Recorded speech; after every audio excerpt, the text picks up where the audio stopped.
মোহতারাম দোস্ত, এই যে দেখো আমেরিকাতে কি হলো, দাবানল হয়েছে। দাবানলটা কিভাবে শুরু হয়েছে জানো? এই যে দাবানল হয়েছে এটা কিভাবে শুরু হয়েছে? দাবানল বলে যেটা জঙ্গলে লাগে, ওটা তো জঙ্গল না, এটা তো আমেরিকার সবচেয়ে বিলাসবহুল এরিয়াগুলোর মধ্যে একটা। নিউ ইয়র্ক, ওয়াশিংটন ডিসি, এই সমস্ত জায়গাতে এখন বরফ পড়ছে,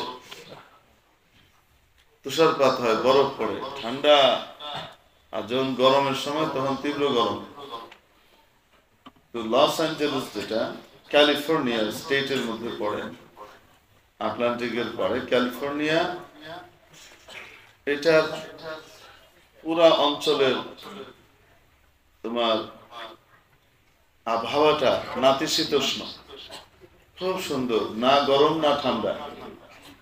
এজন্য যত বড় বড় টাকাওয়ালা আছে, আল্লাহর নাফরমান আছে, ভালো হোক মন্দ হোক, সব ওই অঞ্চলে বিশাল বিশাল জমি কিনে, মানে বিলিয়ন বিলিয়ন ডলারের কি বানায়, বাড়ি ঘর বানায়। সেটা তাদের বাগান বাড়ি, অবকাশ যাপন কেন্দ্র। গরমকালে শীতকালে এখানে চলে আসে তারা। কারো কারো পার্সোনাল বিচ আছে, মানে তার বাড়িটা সমুদ্র সৈকতের একটি এরিয়া সহ কিনা, এইরকম। এই অঞ্চলের ভিতরে আগুন লাগলো কিভাবে? দাবানল, অনল মানে আগুন।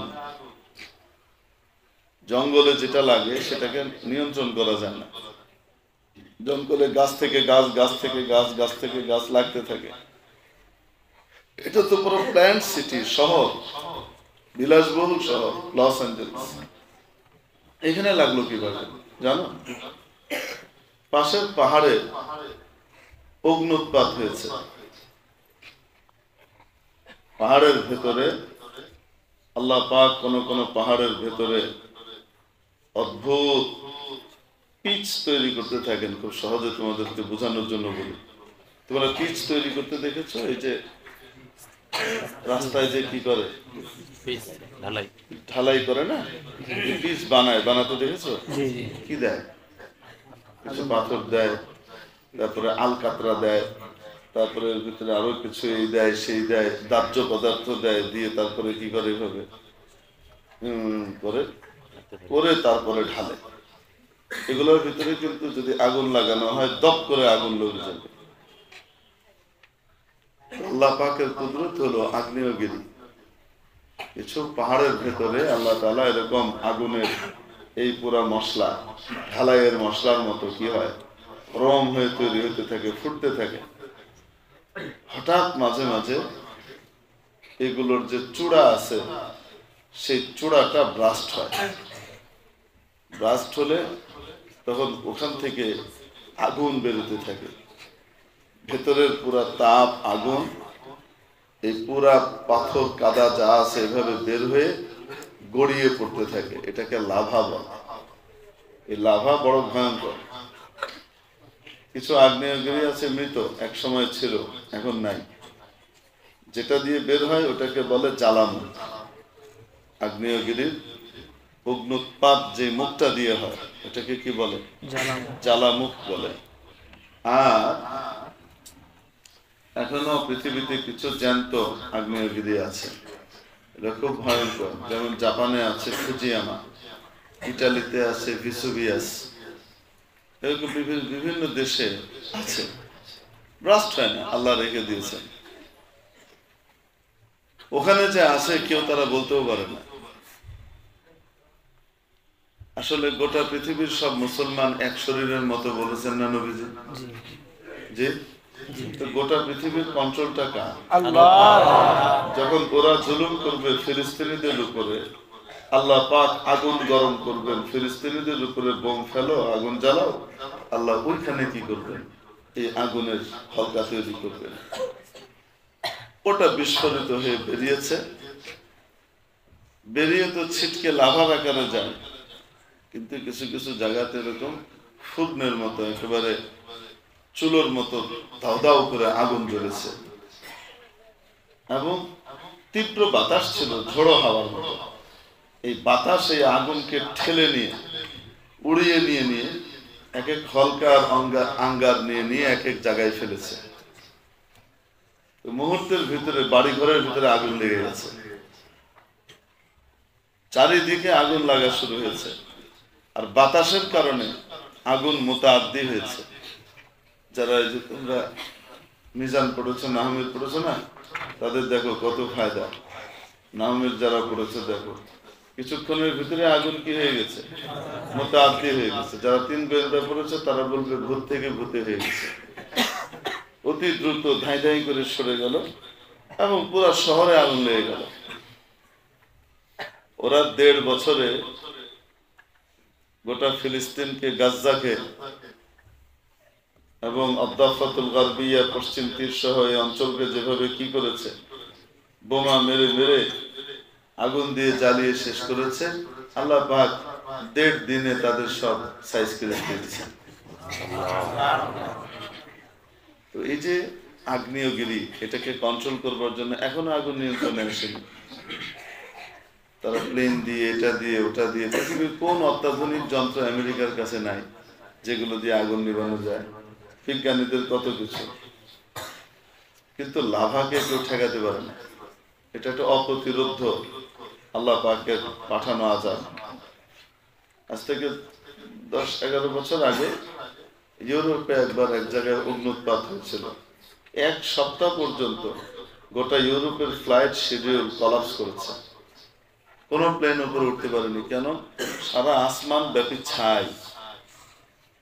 এই ছায়ের কারণে ভিজিবিলিটি 0, পাইলট সামনে কিছুই দেখে না।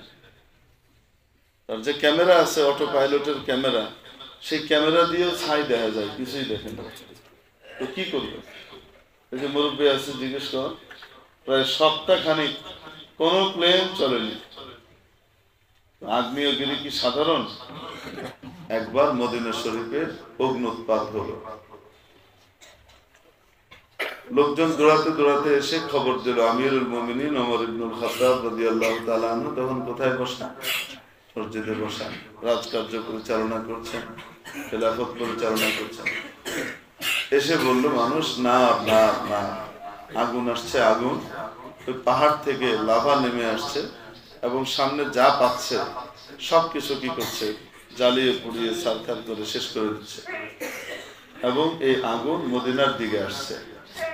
হযরত ওমর রাদিয়াল্লাহু তাআলা আনহু মোটেও বললেন না তাড়াতাড়ি ফায়ার সার্ভিসকে খবর দাও। উনি এভাবে উপরে তাকিয়ে তাড়াতাড়ি পদক্ষেপ নেওয়া দরকার।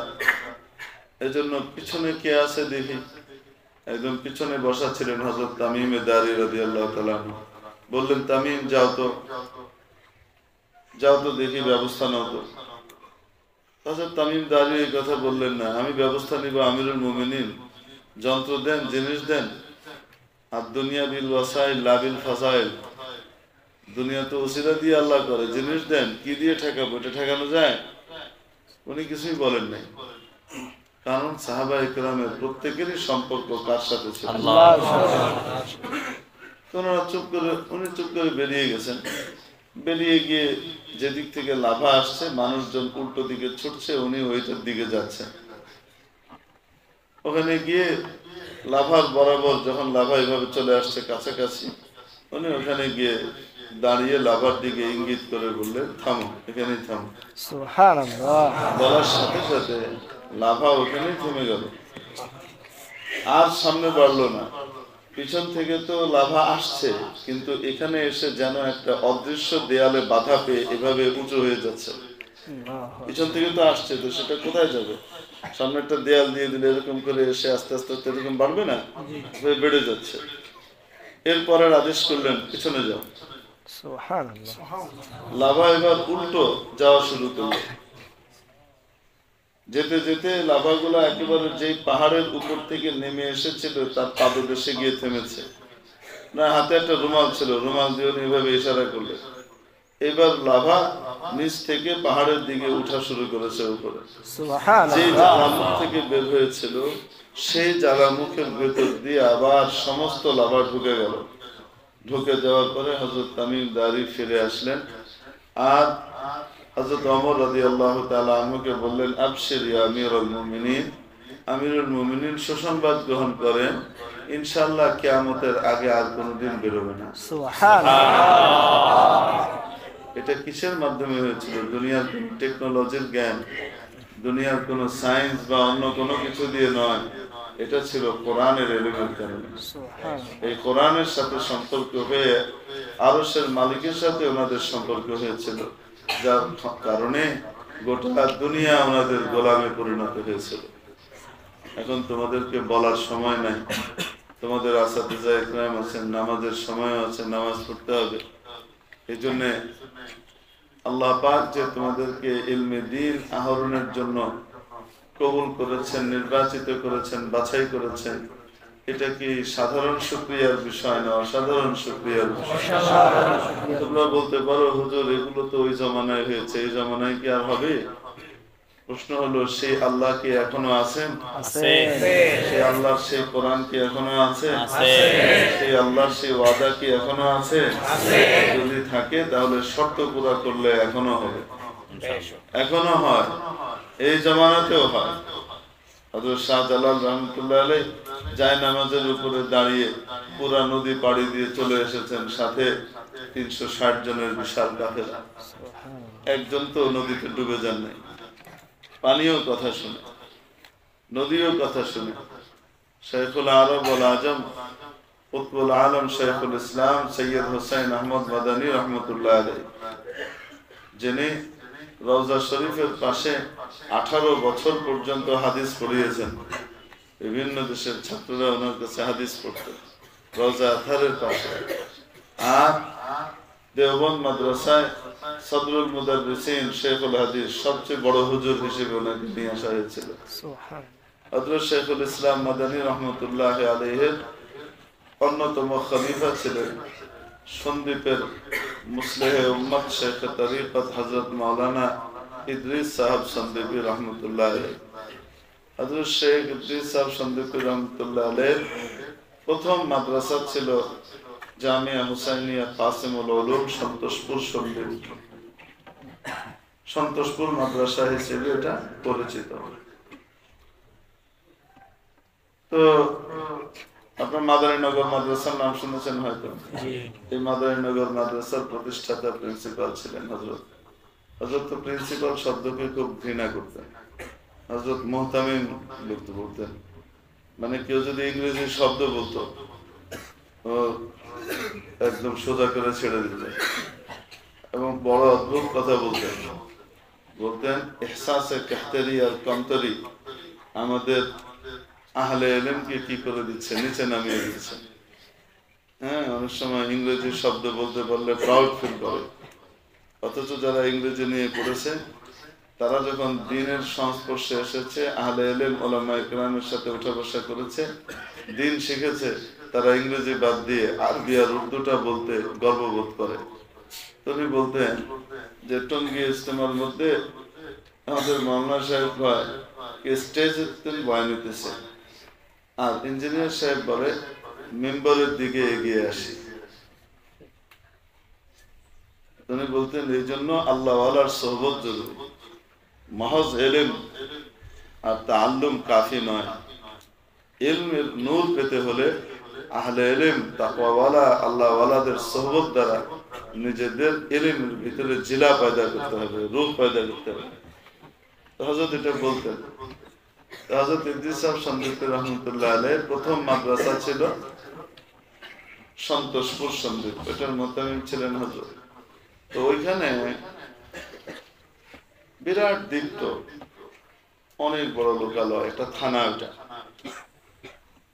তো নদী ভাঙা শুরু হয়েছে, নদী ভাঙতে ভাঙতে ভাঙতে ভাঙতে ভাঙতে ভাঙতে এমন এক অবস্থায় এসে দাঁড়িয়েছে, আল্লাহু আকবার, একেবারে মাদ্রাসার কাছে এসে নদী পৌঁছে। ইউনিয়নের পর ইউনিয়ন নদীর গর্ভে চলে গেছে। বোঝাই যাচ্ছে পরবর্তী ভাঙনে গোটা নদী তলিয়ে যাবে, মানে গোটা মাদ্রাসা নদীতে তলিয়ে যাবে, কিছুই থাকবে না। উনি তখন হযরত শেখুল ইসলাম মাদানী রহমতুল্লাহ আলাইহির সাহিবজাদা আওলাদে রসুল ফিদায়ে মিল্লাত হযরত সৈয়দ আসাদ সাহেব মাদানী রহমতুল্লাহ আলাইহিকে দাওয়াত দিলেন। দাওয়াত দিয়ে মাদ্রাসায় আনলেন, এনে এই পরিস্থিতি বললেন যে নদী ভাঙতে ভাঙতে এই পর্যায়ে এসেছে, পরবর্তীতে মাদ্রাসাটা যাবে পরবর্তী ভাঙ্গনে, আপনি মেহেরবানি করে দ্রুত ব্যবস্থা নেন। হযরত আসাদ মাদানী সাহেব রহমতুল্লাহ আলাইহি বললেন, আমি কোত্থেকে ব্যবস্থা নিব, আমি ব্যবস্থা নেয়ার কে?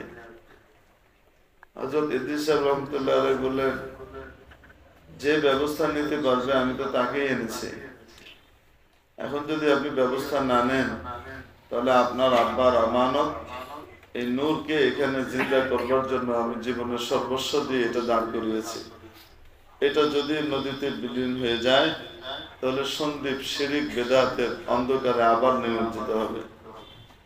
কিয়ামতের দিন আপনার আব্বাকে আপনি বুঝ দিবেন, আমার কি? আপনি ব্যবস্থা নেন নাই। হযরত ফিদায়ে মিল্লাত রহমতুল্লাহ আলাইহি চুপ করে থাকলেন। আসলে আমাদের আল্লাহ ওয়ালাদের যে সিফত ছিল, আল্লাহর সাথে তাদের সম্পর্ক কত গভীর, এটা তারা গেয়ে বেড়াইতেন না, বলে বেড়াইতেন না, এটাকে তারা গোপন করতেন। কি করতেন? গোপন করতেন, গোপন। আল্লাহ ওয়ালাদের তরিকা এটাই ছিল যে আমার সাথে আল্লাহর এই সম্পর্ক, তাড়াতাড়ি আমার কাছে এসে মুরিদ হও। এগুলা ছিল না, ওনারা এগুলাকে গোপন করতেন। মাওলার সাথে সম্পর্কটা কেমন? হযরত খাজা কুতবুদ্দিন বখতিয়ার কাকি রহমতুল্লাহ আলাইহি দিল্লির বিখ্যাত বুজুর্গ ছিলেন। ইন্তেকাল করার সময় ওসিয়ত করে গেলেন, আমার জানাজা পড়াবে এমন ব্যক্তি যে ব্যক্তির মধ্যে 4টা সিফত থাকবে, যদি একটা সিফতও কারো কাছে না থাকে সে আমার জানাজা যেন না পড়ায়। তো কি কি? নাম্বার 1, বালেগ হওয়ার পর থেকে অদ্যাবধি তার জীবনে কোনোদিন তাকবীরে উলা ছুটে না। ফরজ নামাজ জামাত তো দূরের কথা, জামাত তো পেয়েছি, কোনোদিন কি ছুটে নাই? এই গুণ হতে হবে। আল্লাহ আল্লাহ। জীবনে কোনোদিন তাহাজ্জুদ ছুটে নাই। এই দুইটা পাওয়া অনেক রেয়ার হলেও পাওয়া যাওয়াটা কঠিন না, সম্ভব। তৃতীয় গুণ যেটা, সেটা হলো কোনোদিন আসরের আগের সুন্নত ছুটে নাই। এবার কল্পনা করে দেখেন, আসরের আগের সুন্নত পড়লে সওয়াব, না পড়লে কোনো গুনাহ নেই, তাই না? মানুষের কত ব্যস্ততা থাকে। আসরের আগের সুন্নত জীবনে কোনোদিন ছুটে নাই তার বালেগ হওয়ার পর থেকে আজ পর্যন্ত। 4 নম্বর হলো জীবনে কোনোদিন চোখের গুনাহ হয় নাই। সম্ভব এরকম লোক পাওয়া? জানাজা উপস্থিত, কিছুক্ষণ পর পর এলান হচ্ছে, ভাই এই যোগ্যতার এই ধরনের কেউ থাকলে সামনে আসে। হাজার হাজার মানুষ, ওই জমানায় হাজার হাজার মানে বর্তমানে লাখ লাখ মানুষ অপেক্ষা করছে খাজা কুতবুদ্দিন বখতিয়ার কাকি রহমতুল্লাহ আলাইহির জানাজা পড়বে। জানাজা পড়ানোর লোক নাই। শেষে অনেকক্ষণ পরে একজন ব্যক্তি এগিয়ে আসলেন, মুখে মাস্ক পরা, আর কি এই জমানায় মাস্ক, ওই জমানায় পট্টি বাঁধা, মুখ ঢেকে সামনে আসলে, এসে খাজা সাহেবের খাটিয়ার সামনে দাঁড়িয়ে বলতেছেন তাকিয়ে, কুতুবউদ্দিন, তোমার সাথে তো আমার কোনো শত্রুতা ছিল না, আমি তো তোমার বাড়া ভাতে মই দিইনি, আমি তো তোমাকে কোনো ক্ষতি কখনো করিনি, তো তুমি কেন আমার এত বড় ক্ষতিটা করলা? তোমার সাথে আমার শত্রুতাটা কি ছিল, যেটা আমি আর আমার আল্লাহর মাঝখানে ছিল, কাউকে জানতে দেই নাই, আজকে তুমি সবার সামনে এটাকে খুলে দিয়ে গেলা, এই কাজটা তুমি কেন করলা? আমি তো তোমার কোনো ক্ষতি করি না। এই কথা বলে জানাজা পড়াইলেন। মানুষজন পিছনে লাগলো, এই লোককে, এই চেহারা ঢাকা মানুষটাকে। যেতে যেতে শেষ পর্যন্ত দেখা গেল যখন চেহারা থেকে কাপড় সরানো হলো, উনি অন্য কেউ নন, তৎকালীন দিল্লির বাদশাহ শাহ শামসুদ্দিন আলতামাশ রহমতুল্লাহ।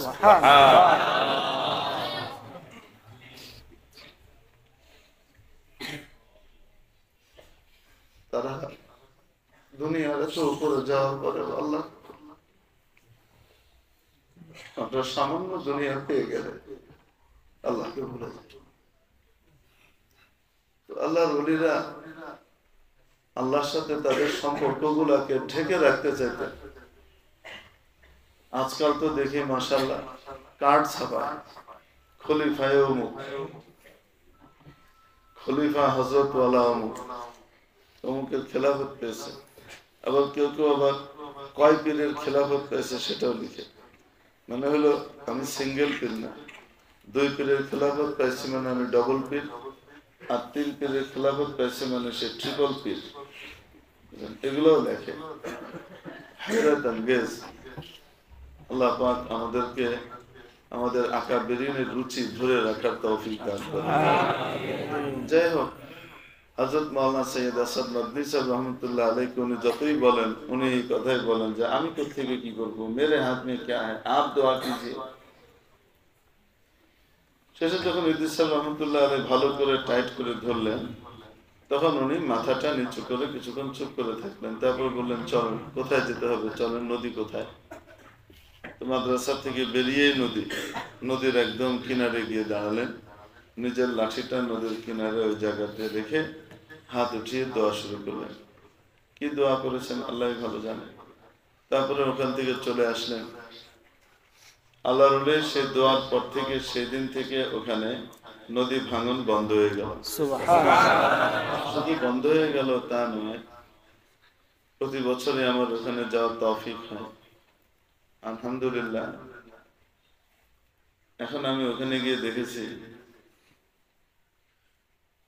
ইউনিয়নের পর ইউনিয়ন তৈরি হয়ে গেছে। এখানে আল্লাহ চর তৈরি করে দিয়েছেন, সেখানে এখন লোকালয়। যেটা নদী ছিল ওটা এখন লোকালয়। তো আল্লাহর জন্য যদি কেউ হয়ে যায়, আল্লাহ পাকও তার হয়ে যায়। এই জন্য আল্লাহ পাকের কাছে শুকর আদায় করব যে মাওলানা পাক যে আমাদেরকে কোরআনের ইলম, সবচেয়ে দামি ইলম অর্জন করবার তৌফিক দান করেছেন। এবং যারা কোরআনের ইলম অর্জন করতে পারি নাই, কিন্তু আল্লাহ ওয়ালাদের সাথে, কোরআন ওয়ালাদের সাথে উঠা বসা করি, তাদের সাথে মহব্বত রাখি, তাদের সাহায্যে প্রয়োজনে খেদমতে এগিয়ে আসি, তাদেরকেও আল্লাহ তাআলা বাছাই করেন। সবাইকে দিয়ে আল্লাহ তার নবীর ওয়ারিসদের খেদমত নেন না। যাদেরকে কবুল করেন তারা বড় ভাগ্যবান। এই জন্য আল্লাহ পাক আমাদেরকে হয় আলিম হওয়ার তৌফিক দান করেন, নতুবা ইলম ওয়ালাদের খেদমতে নিজেদেরকে উৎসর্গ করবার তৌফিক দান করেন। বলেন অনেক সময় আমি যে ফ্যামিলি থেকে উঠে এসেছি সেই ফ্যামিলি কোনো আলেম ওলামার ফ্যামিলি না।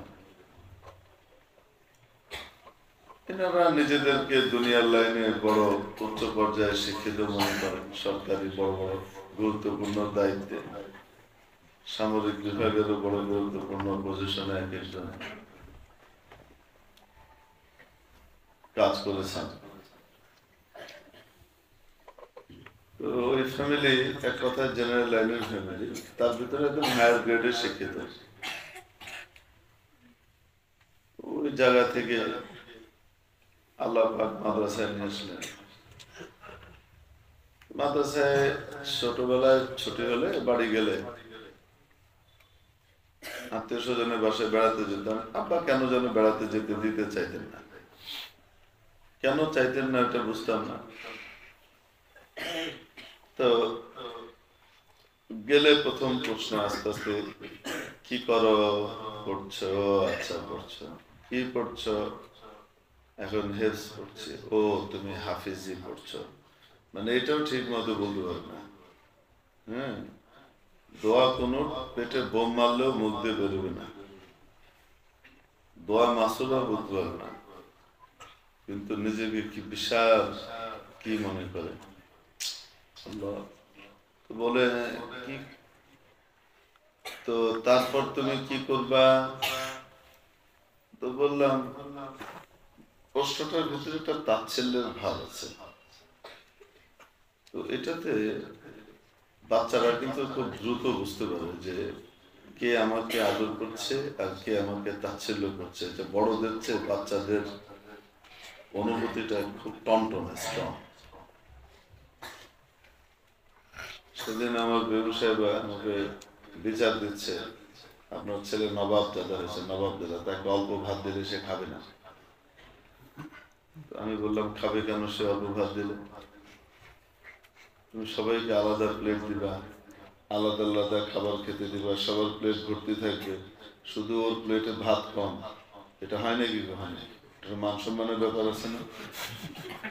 তো আমি দেখি গোলামজাদার চেহারা একেবারে ঝলমল করছে, মানে আব্বা ঠিকই তো বলতেছে। আমি পরে বললাম যে দেখো, ও কোথেকে করবে তা তো জানে না, তবে ওর বাপের ছোটবেলার কিছু ঘটনা আমার মনে আছে। কি ঘটনা? বললাম যে তোর বাপ এখন যেমন হ্যাংলা পাতলা সুটকা সাতকা, ছোটবেলায় তারও জীবন ছিল। খাওয়া দাওয়া তো তেমন খেতে পারতো না, অল্পই একটু খেত। তো ভাত যদি প্রত্যেক বেলায় ভাত নষ্ট করে, সেটা খেতে হয় আম্মাকে, ওর দাদিকে খাওয়া লাগে। এর জন্যে ওর দাদি যে পরিমাণ ওর বাপ খেতে পারবে অতটুকুই দিতেন। তো দিলে যেটা হতো, এরকম করে চুপ করে বসে থাকতো আর সবগুলা পাতে তাকাইতো, সবগুলা পাতে ভরে ভরে দেওয়া হয়েছে, শুধু আমার পাতেই কম দেওয়া হয়েছে। বুঝলেন না? তো রাগের চোটে ওই অবস্থা থেকে খাওয়া বাদ দিয়ে বাপ উঠে গিয়ে বিছানায় শুয়ে পড়তো। কি বলতো? একটুখানি ভাত খাবো না। এটা খুব মান সম্মান এবং হাতে ঘা লাগার বিষয়। ভাত কম বেশি সেটা না। আমার কি মর্যাদা এত কম নাকি যে সবাই ভর্তি ভাত নেবে আর আমাকে একটুখানি ভাত দেওয়া হবে? এটা কোনো কথা? বললাম যে ও যদি এখন এটা করে, তো বাপ ছোটবেলায় ওটা করেছিল। বাপের ঘটনা আমি তোমাকে শোনালাম। তোদের উপরে রাগ করে লাভ নেই। এবং আপনি দেখবেন, আপনি যদি আপনার ছোট মেয়ে বা ছোট বোন যে কথা বলতে পারে না, তাদেরকে সাথে নিয়ে আপনি গিয়েছেন কোথায়? বিয়ে বাড়িতে। বিয়ে বাড়িতে বড়দের সবার সামনে একটা করে প্লেট দেয়। ছোট বাচ্চা তো আর নিজে খায় না, তাকে তার মা খাওয়ায়। তো দেখবেন আপনি ছোট বাচ্চার সামনে কিন্তু প্লেট দেওয়া হয় না, তাই না? বাচ্চার চেহারা দেখবেন, সে কিছু বলবে না, কিন্তু চেহারাটা কালো হয়ে যাবে। গোটা বিয়ের মজলিসে সে আবু হাসান কমতারিরা হিসেবে থাকবে, তার চেহারার ভিতরে আপনি কোনো ঔজ্জ্বল্য দেখবেন না। কেন হয়েছে? হয়েছে এই কারণে তার মান মর্যাদা কি করা হয়েছে? কমানো হয়েছে। সবাইকে তুমি প্লেট দাও, শুধু আমাকে দাও না। আমি কি বাড়ির কেউ না? আমি কি এখানকার তুচ্ছ, ফালতু? পড়িয়ে পেয়েছে আমাকে সবাই? এটা হাসছেন আপনারা, কিন্তু আমি বাচ্চাদের এই অবস্থা দেখেছি বলে বলছি। কিছু পারি আর না পারি, বাকি আমি খুব ভালো একজন অবজারভার। এই পরিস্থিতিতে কেন এটা কি হলো, খুঁটিনাটি মনে থাকে আমার খুব। আল্লাহ পাকের রহমত। তো বলছিলাম যে বাচ্চাদের অনুভূতি শক্তি আল্লাহ পাক খুব তীক্ষ্ণ এবং তীব্র দিয়েছেন, যার কারণে তারা খুব চট করে ধরতে পারে যে কোন কথার ভিতরে ছাপ কিসের। তো যখন জিজ্ঞেস করতো এরপরে তুমি কি পড়বা, এটার ভিতরে একটা তাচ্ছিল্যের ভাব থাকতো। তো বলতাম কিতাব পড়বো। কিতাব পড়বা তো বুঝলাম, তো কি হবা তুমি? মাওলানা সাহেব হব। আচ্ছা, একটা ছোট্ট বাচ্চা হেফজখানার, সে এখন 1-2 পারা 3-4 পারা হয়েছে, সে ভবিষ্যতে কি পড়বে, কিতাবখানায় কি কি আছে না আছে এগুলো জানে কিছু? কিছুই তো জানে। আচ্ছা, তাহলে তুমি মাওলানা হবা, তারপর তুমি কি করবা? মানে বুঝতে পারতেছেন? মানে হলো কি খাইবা, কি করবা। একটা 7-8 বছর 9 বছরের বাচ্চাকে সে বড় হয়ে কি খাবে, কি করবে, এই সমস্ত প্রশ্ন করা যে একটা ইতরামি। এই ছোট লোকই এটা এই বড় লোকদের মুখ দিয়ে বেরোচ্ছে, কিন্তু তারা উপলব্ধি করতে পারছে না যে আমি ছোট লোকই করছি। আর বাচ্চাটা মনের ভিতরে আমি আঘাত দিচ্ছি। কেউ কেউ তো একটুক বলে শেষ করে ফেলতেন, কেউ কেউ আবার বলতেন, ও তোমরা তো কোনো চাকরি পাবা না। প্রথমত খুব মন খারাপ হতো, পরে একদিন হঠাৎ মাথায় আসলো মন খারাপ করে লাভ কি, পড়তেছি তো, এবার থেকে জিজ্ঞেস করলে উল্টা বলবো। তো ওরকম বলছে একবার, তোমরা তো কোনো চাকরি পাবে না। আমি বললাম হ্যাঁ, আমরা চাকরি করবো কেন, আমরা তো চাকরি দিব। মানুষ আমাদের চাকরি করবে, আমাদের পিছন পিছন ঘুরবে, আমরা কেন চাকরি করবো। বড় বড় কথা বলো না। কিন্তু ওই যে ওই সময় দেখো এই উপলব্ধিটা খুব খারাপ আমাদের, মানে অনুভূতি গুলা, যে আমাদেরকে যারা এই লাইনে আমরা পড়ি তাদেরকে মনে করে কিছুই নাই, এরা কি করবে, কি চলবে। আসলে চোখটা বন্ধ হলে তখন টের পাওয়া যাবে কে বুদ্ধিমান, কে বোকা। তাদের যে গৌরব আর গর্ব, সায়েন্স পড়েছে, আর্টস আমরা এই পড়েছি, আমরা ওটা পড়েছি, এটা পড়েছি, প্রচুর পড়েছি, কত কিছু পড়েছি, এই নিয়ে বিশাল একটা কিছু। আসলে অবস্থা কি জানো, এক লোক, ভদ্রলোক, পিএইচডি করা, উনি নদী পাড়ি দিবেন। তো নদী পাড়ি দেওয়ার সময় বেচারা মাঝি বইটা দিয়ে নৌকা বাইছে ওপারে যাচ্ছে। যেতে যেতে সাহেব মাঝিকে জিজ্ঞেস করছে, মিয়া সায়েন্স টাইন্স কিছু পড়েছ? বলছে স্যার সায়েন্স মানে কি, এটা আরে বিজ্ঞান। হ্যাঁ, ওরা গরিব মানুষ, কোথেকে পড়বো। আচ্ছা, ম্যাথ ট্যাথ পড়েছ? স্যার ম্যাথ ট্যাথ আবার কি? আরে ম্যাথ না, ম্যাথ অঙ্ক। স্যার অঙ্ক বই যদি পড়তাম তাহলে কি আর এই নৌকা ভাই। একটু পরে ইংরেজি পড়েছ? বেচারা যে কিছু পড়েন নাই সে তো বুঝতেই পারছে যে পড়ার সুযোগ হয়নি, কিন্তু সে যেগুলা পারে এগুলা দিয়ে কি করছে, বসে বসে খোঁচা মেরে বেড়াচ্ছে। সেদিন এয়ারপোর্টে এক মজার কাহিনী হয়েছে। লাইন ধরে দাঁড়িয়ে আছে সবাই, তো আমার ফ্লাইটের টাইম চলে যাচ্ছে, এই জন্য আমি ব্যাগ ট্যাগ সব রেখেই আমি শুধু খালি হাতে আমি সামনে এনকোয়ারির জন্য যেতে চাচ্ছিলাম, যে গিয়ে জিজ্ঞেস করে আসবো যে ভাই ফ্লাইট কি ডিলে আছে নাকি অন টাইম। যদি যথাসময়ে থাকে তাহলে আপনার তো কাউন্টার ক্লোজ হয়ে যাবে, এখানে তো অন্যান্য ফ্লাইটের লোকও আছে, এটা জিজ্ঞেস করবো। সামনে গিয়েছে, এক ভদ্রলোক বেরিয়ে এসছে, সাথে ফ্যামিলি আছে, এসে আমাকে খুব বায়ান দিচ্ছে, নিয়মানুবর্তিতা নেই আপনাদের, কিভাবে যান, এই করেন সেই করেন। তো আমি তাকে খুব আদরের সাথে বললাম যে ভাই আমি একটা এনকোয়ারি করতে এসেছি, আমি চেক ইন করতে আসিনি।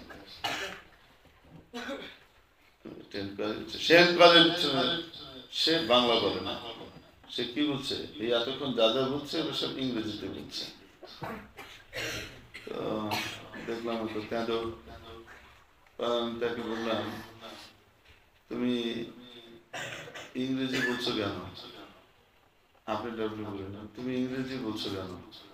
তুমি যা ইংরেজি বলছো ওটাতে আমি পরিপূর্ণ বুঝি, কম বেশ আমি পারিও কিছু বলতে, কিন্তু আমি যেটা পারি ওটা যদি বলি তুমি হাঁ করে তাকিয়ে থাকবা। আমি এখন যদি আরবিতে বলি তুমি বেকুবের মতো দাঁড়িয়ে থাকবে। তো বাংলাদেশে এসছো, ইংল্যান্ডে থাকো, খুব ভালো কথা। বাঙালি মানুষ বাংলায় কথা বলো, এটার জন্য আমরা রক্ত দিয়েছি, ভাষাটার জন্য। তুমি এসে এখানে বিজাতীয় ভাষা মারাচ্ছ, আবার বড় প্রাউড ফিল করছো। সে মানে করে পিছিয়ে গেছে। তো এই সাহেব, এই বিজ্ঞান পড়েছ? না স্যার পড়ি নাই। তাহলে তো তোমার জীবনের চ্যালেঞ্জ শেষ। তুমি অঙ্ক পড়েছ, ম্যাথ পড়েছ, সাহায্য থেকে কি পড়বো? তাহলে তো তোমার জীবনে আটানাই শেষ। তুমি ইংরেজি পড়েছ? না স্যার ইংরেজি তো পড়ি নাই। তাহলে তো তোমার জীবনের 12 আনাই শেষ। বেচারা মাঝের চেহারা কালো হয়ে গেছে। হায়রে, এই জন্মে আমার কি লাভ হলো? জীবনে কিচ্ছু পেলেন না। এই নৌকাও পাইলাম, আবার জীবনের 12 আনা নাই করে ফেললাম। কি করলাম আমি ওই জীবনে? কিছুক্ষণ পরে উত্তর পশ্চিম করে মেঘ দেখা যাচ্ছে, বাতাস চলা শুরু হয়েছে, আর বাতাসের ঠেলায় ঢেউগুলো কেমন বড় বড় হচ্ছে। এতক্ষণ নিস্তরঙ্গ শান্ত নদী ছিল, এখন 1 হাত উঁচু উঁচু কি হচ্ছে, ঢেউ হচ্ছে। আর এই নৌকা এইভাবে একবার এভাবে উঠে, একবার নামে, এভাবে কাঁদতে এই হয়। আর সে মাঝে এরকম কি হচ্ছে, চোখ কোটর ছেড়ে বেরিয়ে আসতে চাচ্ছে, একবার টাইম, একবার এরকম হয় কেন? তো মাঝে জিজ্ঞেস করতেছে, ঝড়টর উঠে এরকম তো হয়, হলে কি হবে? বেশি বেশি নৌকা ডুবে যাবে। নৌকা ডুবে যাবে মানে? নৌকা ডুবলে আমি বাঁচবো কিভাবে?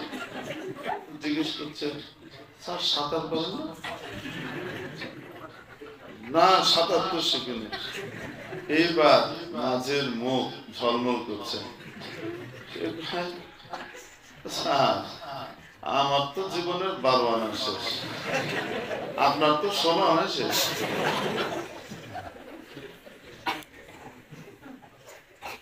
বাবুরা, তোমরা হাসলে আমরা হাসছি, মজা করছি।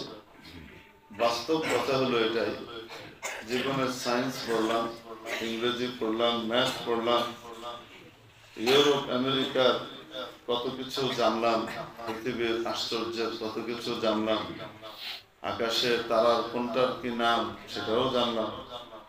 এত কিছু করে টরেও শুধুমাত্র দিনটা শিখি নাই, ইসলামের মৌলিক বিধিবিধান শিখি নাই, আর আল্লাহ রসুলকে চিনি নাই। তো ফলাফল হলো এই, যখন হাসরের ময়দান পাড়ি দিয়ে জান্নাতে যাবার সময় আসবে, পুলসিরাতের উপর দিয়ে জান্নাতে যাবার সময় আসবে, ওই সময়টায় দেখা যাবে যে কিছুই নাই, দুনিয়াতে যা শিখেছিলাম এগুলোর কোনোটাই কাজ হচ্ছে না। অতদিন অপেক্ষাও করা লাগবে না, চোখটা বন্ধ করলে দেখবে সবই নাই, 16 আনাই শেষ। আর যাদেরকে মনে করছে 12 আনাই নাই, এদের তো কিছুই নাই। আসল জিনিস তাদের কাছে থাকার কারণে কবরে যাওয়ার আগ থেকেই, দুনিয়া থেকে বিদায় নেওয়ার আগ থেকেই ফেরেশতাদের বহর এসে তাকে এসকর্ট করে নিয়ে যাবে। ওই জন্য আল্লাহ পাক যদি কাউকে দ্বীন ঈমান শিখবার সুযোগ দান করেন, যদি কাউকে ইলমে ইলাহি শিখবার মতো তৌফিক দান করেন, তার জন্য বাছাই করেন, তো সেটা তার জন্য বড় গর্বের, বড় ভাগ্যের। কারণ এটার দ্বারাই আল্লাহর সাথে সবচেয়ে বেশি সম্পর্ক করা যায়। সবচেয়ে বড় ক্ষমতাবানের সাথে, সবচেয়ে ঊর্ধ্বের সত্তা আল্লাহর সাথে যে বান্দার সম্পর্ক হয়ে যায়, বান্দা যখন আল্লাহর হুকুম আহকাম মানবার মাধ্যমে মাওলার হয়ে যান, আর মাওলা বান্দার হয়ে যান, তখন কুল কায়নাত তার হয়ে যায়। ওই যে বাদী, যে বাদীকে এতক্ষণ এরা সব বোকা মনে করছিল, যে আমরা সবাই এরকম গোল্ডেন অপরচুনিটি হাতে পেয়েছি, এই স্তূপগুলোর মধ্যে হাত রেখে নিজের 14 পুরুষের ইনকাম একদিনে করে নিচ্ছি, এই বেটি তো বোকা, দেখতেও কালি, ভেতরেও কালো, আকল বুদ্ধি নাই। যখন ওই মহিলা উঠে গিয়ে বাদশার মাথার উপর হাত রেখেছে, এবার সবার চোখ খুলেছে, আসল বুদ্ধিমতী তো এ। তার কারণ আমরা যে মালিক হয়েছি এটা তো এতটুকু সোনা দানা, যতই হোক না কেন একদিন না একদিন শেষ হবে। আর এ তো গোটা বাদশাকে জয় করে নিয়েছে। বাদশাকে জয় করে নেওয়া মানে বাদশার পুরো খাজানা তার,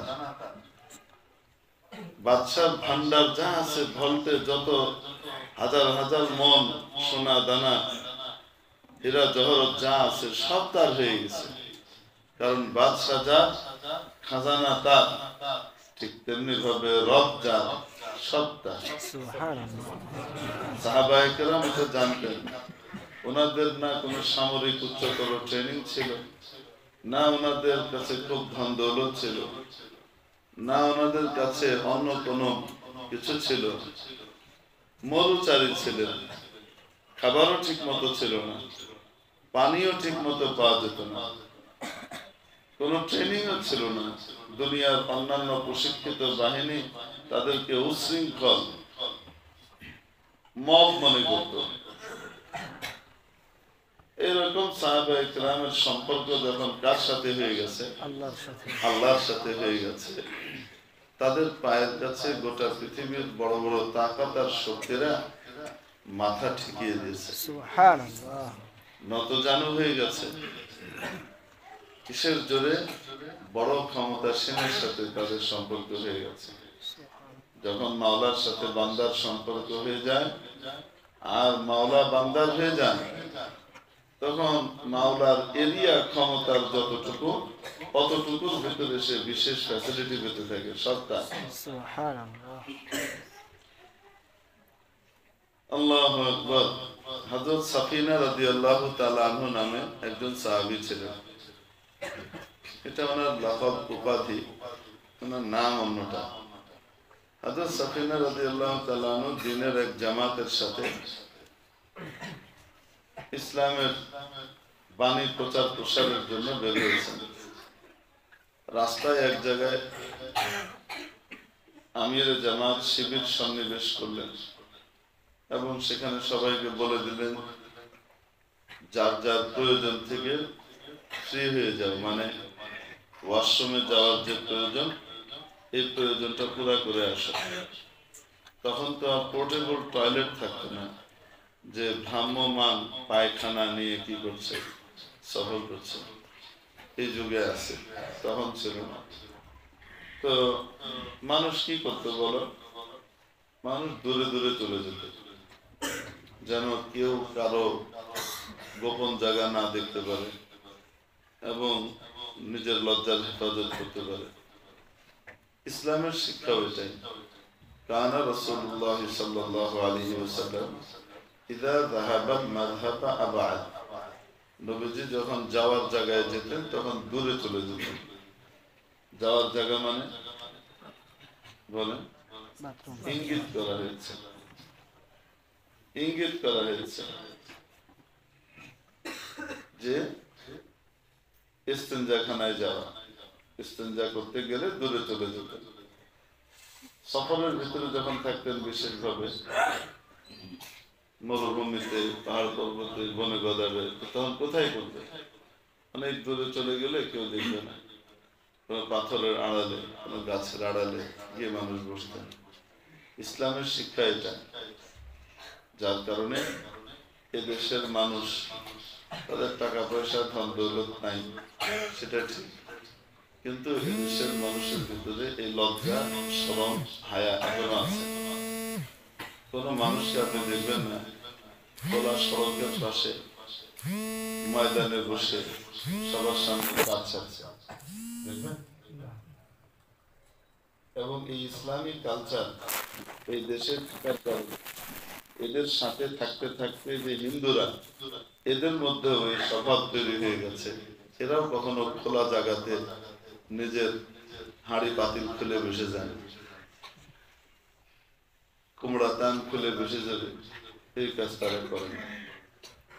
অপরদিকে দেখো, ইসলাম থেকে, দিন থেকে দূরে থাকার কারণে আমাদের পার্শ্ববর্তী দেশে অনেক এলাকা এমন আছে, একদম সভ্য সভ্য এলাকা এমন আছে যে এরা এগুলাকে তেমন কিছু মনেই করে না। এই হায়া শরমের বালাই নাই। অনেক টাকা, অনেকে অনেক সেই সকালবেলা ট্রেনে করে গেলে ফজরের পরে ট্রেনের জানালা দিয়ে বাইরে তাকানো যায় না। কেন? লজ্জায় চোখ আবার ভিতরে ঢুকিয়ে বসে থাকা লাগে। কারণ ট্রেনের লাইনের দুই পাশে মানুষেরও এক লাইন তৈরি হয়ে গেছে। এদের সবকিছু উদম বসে আছে, 2-3 হাত দূরে দূরে এক একজন বসেছে, আর একে অপরের সাথে আবার কথাবার্তাও বলা হয়, কাজ সারতে সারতে গল্প করে। ভাবখানা দেখে মনে হয় আমার মেয়েটাকে আপনার ছেলের সাথে বিয়ে দিলে কেমন হয়, বিয়াই বলেন যদি, এরকম ভাবসাব। আবার কাউকে কাউকে দেখা যায় যাতে এদের ভিতরে যারা একটু ভদ্র, একটু লজ্জা টজ্জা আছে, এক হাত দিয়ে এরকম করে বসে থাকে, তার 2 হাত দূরে আরো 2.5 হাত দূরে যেরকম আরো বসে আছে, তার ওগুলোর খবর নেই। সে মনে করছে যে আমি যে ঠেকেছি চোখ, আমি তো দেখি না, মানে আমার ওগুলো কেউ দেখে না। এই যে বিষয়গুলো কেন হয়েছে বলতো? ইসলাম থেকে, দিন থেকে দূরে সরার কারণে। মানবতা, মনুষ্যত্বের বিকাশ ঘটেনি। তো হযরত সাফিনা রাদিয়াল্লাহু তাআলা অন্যান্যদের মতো দূরে চলে গেছেন, উনি একটু বেশি দূরে চলে গেছেন। তো ফিরে এসে দেখেন কাফেলা চলে গিয়েছে। এখন কিভাবে যাবেন? একা মানুষ, খাবার দাবার যা আছে সব ওনার ঘোড়ার ভিতরে রাখা, রসদপত্র তো ঘোড়ায়। কাফেলা চলে গিয়েছে, কাফেলা মনে করেছে সবাই চলে এসেছে, চলো চলে যায়। এখন কি হবে? উনি বড় পেরেশান। এর ভিতরে দেখেন যে কোথেকে একটা বাঘ এসছে, সামনে তো জঙ্গল, জঙ্গলের ওই পারে দেখা যায় না।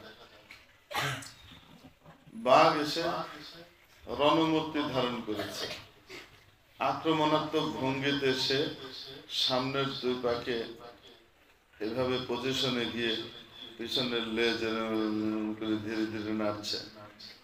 দেখবেন কুকুর আর বিড়াল, এদের লেজ নাড়ার সিস্টেম কিন্তু 2 রকম। যখন আনন্দের কিছু ঘটে তখন কুকুর লেজ নাড়তে থাকে, তার মনি বেসছে, এরকম করে দেখবেন লেজ নাড়বে।